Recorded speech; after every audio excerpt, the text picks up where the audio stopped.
Bismillahirrahmanirrahim. Assalamualaikum dan salam sejahtera. Bertemu lagi kita pada sesi kali ini di mana kita masih lagi dalam bab 5 tingkatan 5 iaitu tentang pembentukan Malaysia. Dan pada sesi kali ini, cikgu akan sentuh pula tentang 5.4 iaitu langkah pembentukan Malaysia. Jadi di sini kita akan lihatlah langkah-langkah yang telah diambil oleh kerajaan dalam merancang ataupun dalam membentuk Persekutuan Malaysia. Usul pembentukan Malaysia ini telah dibentang di dalam Dewan Rakyat pada 16 Oktober 1961 dan ia telah mendapat sokongan majoriti daripada ahli Dewan. Oleh sebab itu kita lihat bila ada sokongan ini telah menyebabkan kerajaan persekutuan kemudiannya telah menggerakkan usahalah untuk membentuk Malaysia.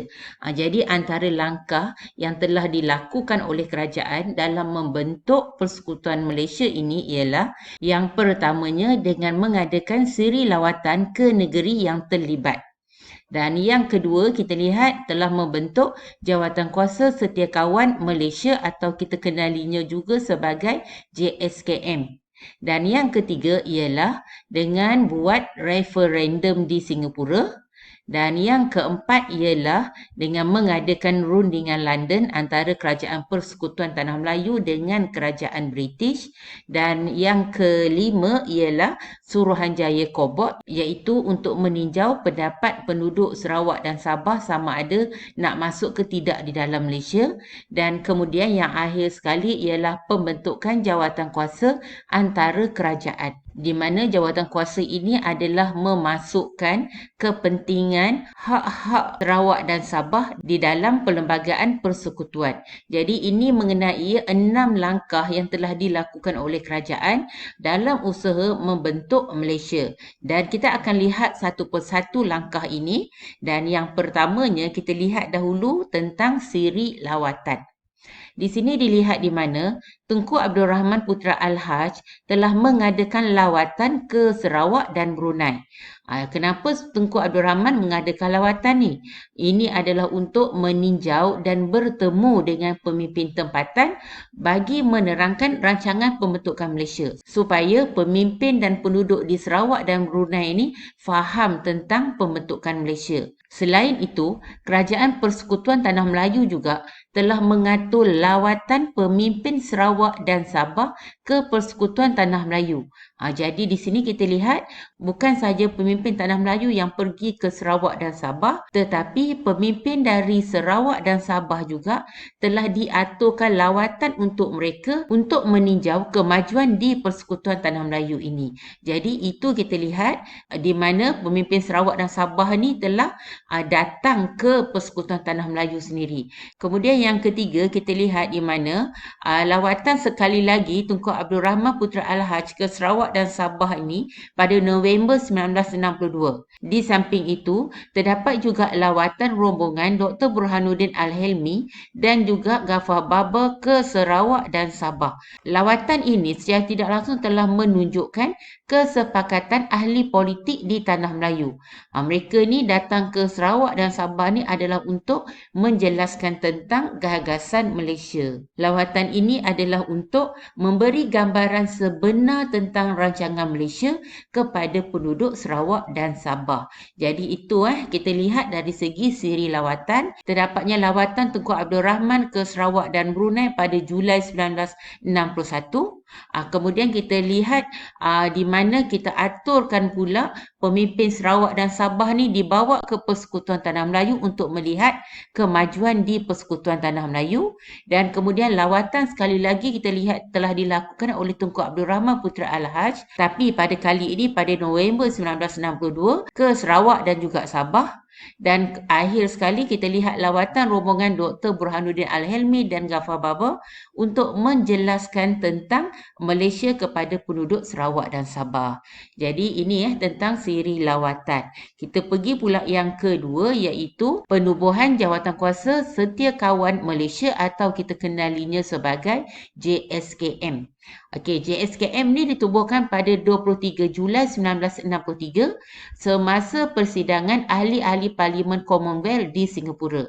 Dan mesyuarat JSKM ni telah diadakan sebanyak 4 kali. Tempatnya ialah di Jesselton, Kuching, Kuala Lumpur dan juga Singapura. Inilah 4 kali di 4 tempat yang berlainan. Kemudiannya JSKM ni terdiri daripada wakil pemimpin Persekutuan Tanah Melayu daripada Singapura, daripada Sarawak dan juga daripada Sabah. Jadi kalau kita lihat keempat-empat ni ada wakil pemimpin masing-masing di dalam JSKM.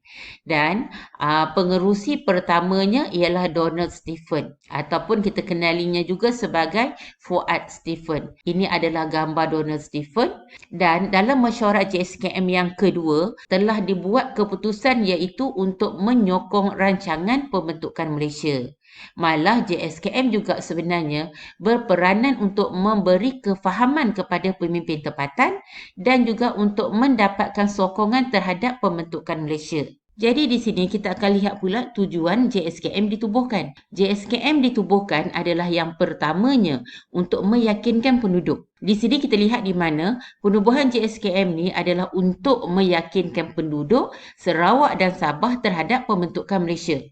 Dan yang keduanya ialah menyediakan ruang perbincangan untuk mendapatkan kata sepakat terhadap pembentukan Malaysia. Jadi ini yang keduanya ialah sebagai ruang perbincangan dan yang ketiganya ialah untuk mengumpulkan pandangan terhadap pembentukan Malaysia. Okey, yang ketiga untuk mengumpulkan pandangan dan yang keempat ialah menyebarkan maklumat yang berkaitan dengan Malaysia supaya penduduk Sarawak dan Sabah ni faham tentang pembentukan Malaysia. Dan yang kelimanya ialah memupuk aktiviti penghebahan dan mempercepatkan pembentukan Malaysia. Di sini kita lihat aktiviti penghebahan dia seperti cuba mendedahkan perkembangan kemajuan dalam bidang pentadbiran serta projek pembangunan di Persekutuan Tanah Melayu. Jadi apabila penduduk Sarawak dan Sabah nampak kemajuan ini, jadi itu secara tidak langsung akan membawa kepada pemahaman mereka terhadap pentingnya diadakan penubuhan Malaysia ini. Jadi itu kita lihat ada 5 tujuan penubuhan JSKM. Cikgu ulang, yang pertama ialah untuk meyakinkan penduduk Sarawak dan Sabah. Yang kedua adalah sebagai ruang perbincangan untuk kata sepakat. Yang ketiga ialah untuk mengumpulkan pandangan terhadap pembentukan Malaysia. Dan yang keempat adalah untuk menyebarkan maklumat berkaitan dengan Malaysia. Dan yang kelima ialah untuk memupuk aktiviti penghebahan dan seterusnya mempercepatkan pembentukan Malaysia. Jadi itu tentang JSKM. Jadi kita lihat pula yang ketiga iaitu referendum Singapura. Dalam referendum Singapura ini, pada peringkat awalnya kita lihat dah ada rundingan antara Kerajaan Persekutuan Tanah Melayu dengan Singapura. Rundingan ini telah diadakan pada bulan Ogos hingga September 1962. Dan hasilnya telah membawa kepada persetujuan penyertaan Singapura ke dalam Malaysia. Jadi referendum Singapura telah diadakan pada awal September 1962 di mana dengan referendum ini akan dapat menyatakan bentuk pilihan Singapura menyertai Malaysia. Dan kemudian keputusan daripada referendum Singapura ini didapati rakyat Singapura bersetuju bergabung membentuk Malaysia seperti syarat yang telah ditetapkan oleh Kerajaan Persekutuan Tanah Melayu dengan Singapura. Keputusan ini kemudiannya telah membolehkan Singapura menyertai Malaysia. Itu tentang referendum Singapura. Kemudian kita lihat pula langkah yang berikutnya iaitu langkah yang keempat, rundingan London. Rundingan London ini telah diadakan pada November 1961. Ia telah diadakan di London berkaitan dengan pembentukan Malaysia. Rundingan ini telah diadakan antara Kerajaan Persekutuan Tanah Melayu dengan Kerajaan British. Jadi hasil daripada rundingan London ini, kedua-dua kerajaan telah bersetuju untuk menubuhkan sebuah suruhanjaya bagi meninjau reaksi penduduk di Sarawak dan juga di Sabah. Jadi ini tentang rundingan London yang telah diadakan antara Kerajaan Persekutuan Tanah Melayu dengan Kerajaan British. Hasilnya apa? Hasilnya akan membawa kepada penubuhan sebuah suruhanjaya bagi meninjau reaksi penduduk di Sarawak dan juga Sabah. Ini tentang rundingan London. Kemudian kita pergi kepada langkah yang berikutnya iaitu Suruhanjaya Kobot. Suruhanjaya Kobot telah dibentuk secara rasmi pada Julai 1962. Wakilnya dipilih oleh Kerajaan British dan juga Kerajaan Persekutuan Tanah Melayu. Dan Suruhanjaya Kobot ini telah dipengerusi oleh Lord Kobot dan ahli-ahlinya terdiri daripada Sir Anthony Abel, Sir David Waterston, Muhammad Ghazali Syafi'i dan Wong Pauni. Jadi ini antara ahli-ahli di dalam Suruhanjaya Kobot. Suruhanjaya ini juga telah melawat 35 pusat lawatan. Daripada 35 pusat lawatan ini, 20 pusat lawatan di Sarawak dan 15 lagi di Sabah. Dan selain itu, Suruhanjaya ini juga telah menyerahkan laporan kepada Kerajaan British dan Persekutuan Tanah Melayu pada bulan Jun 1962. Apa hasil daripada laporannya? Jadi ini antara laporannya iaitu yang pertama, 1/3 penduduk menyokong pembentukan Malaysia. Jadi kita lihat di sini 1/3 penduduk menyokong. Dan yang kedua, Suruhanjaya ini telah mengesyorkan Perlembagaan Persekutuan Tanah Melayu 1957 yang dah sedia ada ni dijadikan asas perlembagaan baharu. Maksudnya Perlembagaan Malaysia nanti diambil daripada Perlembagaan Persekutuan Tanah Melayu 1957. Sebab tu dia kata dijadikan asas kepada perlembagaan baharu. Dan yang ketiga ialah mencadangkan kuasa autonomi dan jaminan khas diberi kepada Sarawak dan Sabah tidak boleh dipindah oleh kerajaan persekutuan tanpa persetujuan daripada kerajaan negeri. Jadi ini antara hasil dalam laporan Kobot.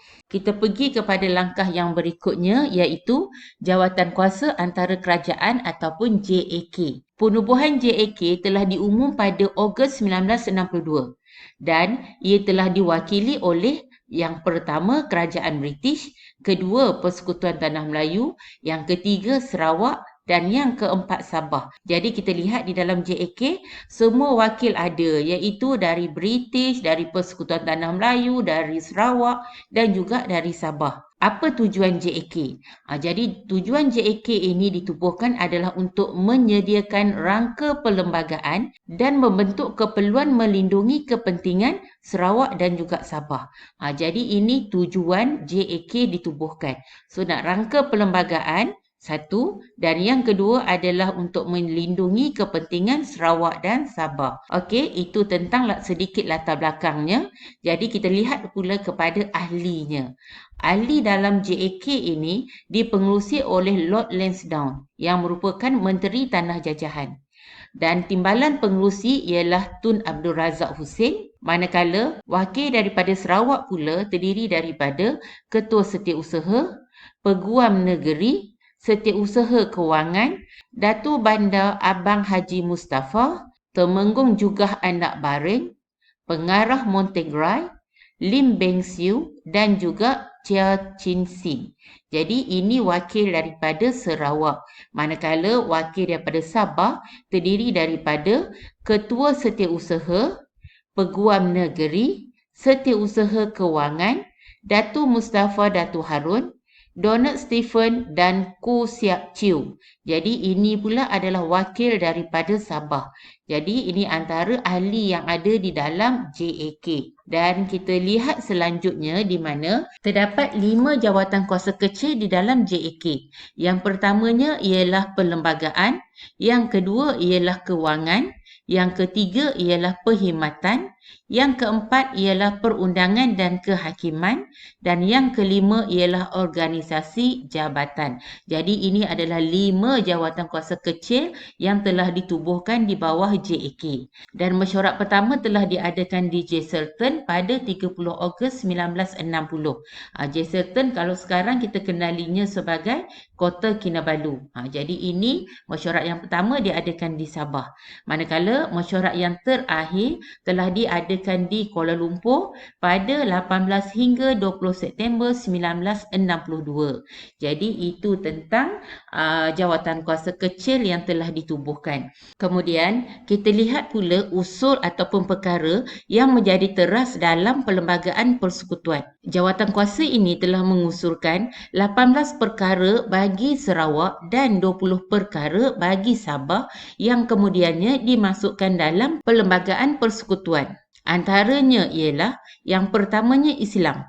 Islam menjadi agama persekutuan tetapi dikecualikan kepada Sarawak dan Sabah. Itu yang pertama tentang agama Islam. Dan yang keduanya ialah bahasa Melayu, di mana bahasa Melayu merupakan bahasa rasmi Persekutuan Malaysia, tetapi bahasa Inggeris juga digunakan sebagai bahasa rasmi Sarawak dan Sabah. Itu yang kedua tentang bahasa Melayu. Yang ketiganya ialah sistem pendidikan, di mana sistem pendidikan dikekalkan di bawah kawalan Kerajaan Persekutuan kecuali Sarawak dan Sabah, di mana ia berada di bawah kawalan kerajaan negeri sehingga Majlis Negeri membuat pindaan. Dan yang keempatnya ialah parlimen, di mana di dalam parlimen 24 kerusi diperuntukkan untuk Sarawak, 16 kerusi kepada Sabah dan 15 kerusi kepada Singapura. Kemudiannya kita lihat pula kepada kuasa immigration, di mana kuasa immigration ini diletakkan di bawah Kerajaan Persekutuan. Tetapi bagi Sarawak dan Sabah telah diberi kuasa tersendiri untuk mengendalikannya. Jadi ini sedikit mengenai apa yang telah dimasukkan di dalam Perlembagaan Persekutuan yang melibatkan Sarawak dan juga Sabah. Kesimpulannya, inilah langkah yang telah diambil untuk membentuk Perlembagaan Persekutuan Malaysia. Jadi, cikgu harap dengan apa yang cikgu kongsikan bersama dengan kamu, kamu dapat manfaatkan sebaik mungkin. Semoga usaha kita diberkati dan kejayaan milik kita semua.